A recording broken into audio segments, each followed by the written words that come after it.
Welcome back. Well, he said it would be a meeting marked by straight talking, and that's exactly what French President Emmanuel Macron had with Russia's Vladimir Putin. That's as France hosted the Kremlin leader at the 17th century Palace of Versailles outside Paris. Colette Luke with those details. French President Emmanuel Macron rolled out the red carpet, welcoming Russia's Vladimir Putin to Versailles on Monday. But the French hospitality was tempered by frank criticism. Macron, who stood alongside Putin, denounced Russian news outlets RT and Sputnik as state-run broadcasters that spread falsehoods about him during the presidential campaign. Macron saying, quote, "They behaved like organs of influence of propaganda and of lying propaganda." Putin pushed back, denying that Russia was involved in the French political race. As for the imaginary intrusion by Russia into elections anywhere, we did not discuss this, and Mr. President did not show any interest in talking about it. As for me, I think there is nothing to talk about. Despite their differences, both leaders stressed that they found common ground on the subject of national security. Our absolute priority is the fight against terrorism and the eradication of terrorist groups. I would like to strengthen our partnership with Russia.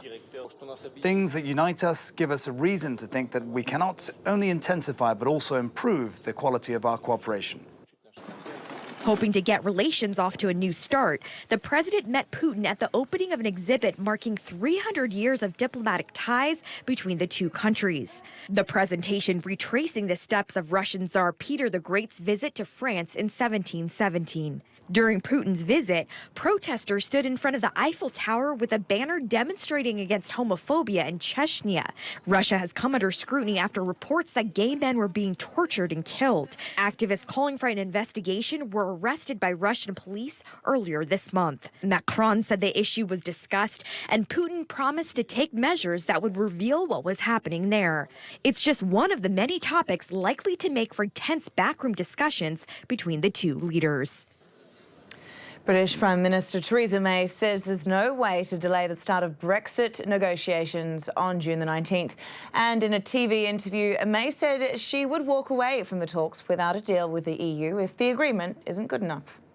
We will be there to negotiate the right deal, but what I have said is no deal is better than a bad deal. We have to be prepared to walk out. So you are prepared to walk away from the European Union with no deal? No deal is better than a bad deal. And let me just tell you... That wasn't exactly my question. Yes, my question was, are you prepared to walk away?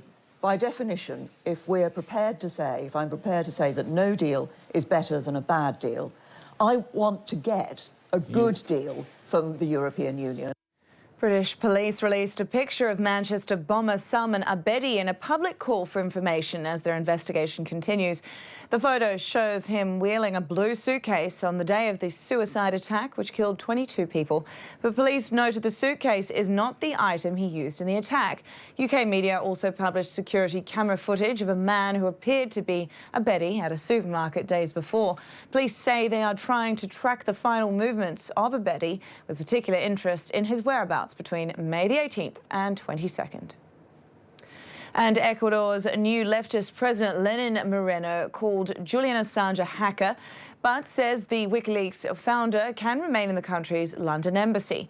Moreno's critical tone is at odds with that of his predecessor, Rafael Correa, who labelled Assange a journalist and granted him asylum 5 years ago. Assange has been holed up at the embassy ever since, fearing extradition to Sweden over recently dropped rape allegations.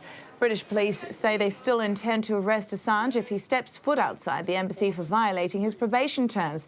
If extradited to the US, it's likely he'd be tried as a whistleblower. Well, Australia plans to ban registered child sex offenders from travelling overseas without permission from a competent authority. Officials hope the ban, which would be a world first, would help tackle the sex trafficking issue in the region. Last year alone, almost 800 registered child sex offenders travelled overseas from Australia, about half of whom were in breach of an obligation under state or territory laws to notify police of their intended travel. About half of them had been recorded by police as being of medium, high or very high risk of reoffending. Well, it's time now for a look at the latest from the world of sports.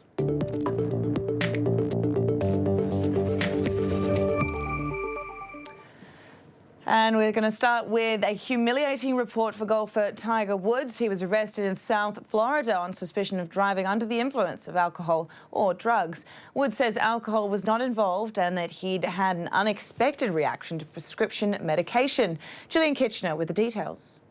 Tiger Woods arrested in South Florida Monday morning, reportedly on a DUI charge. The former world #1 golfer was reportedly taken into custody around 3 a.m. near his Jupiter Island home and released hours later. This isn't the first time Woods' personal life has made headlines. In late 2009, allegations surfaced about affairs with several women, leading to his divorce. Then a car accident outside his Florida home that rapidly ballooned into a fully fledged sex scandal. I have made you question who I am and how I could have done the things I did. After having his 4th back surgery in April, Woods said just last week that he felt better than he had in years and that he had no plans to retire from competitive golf. Football next, and Bundesliga outfit Wolfsburg avoided relegation from the Germany's top tier with a 1-0 win over Eintracht Braunschweig. Portuguese defender. They really stuck with it. We got the better of them at the start, but they, hung in there, and their boat handling was good and their speed was better than ours, particularly on the upwind legs. And so they ground us down and got the win. So, we're clearly disappointed with that. Well, that's it for now. Good night.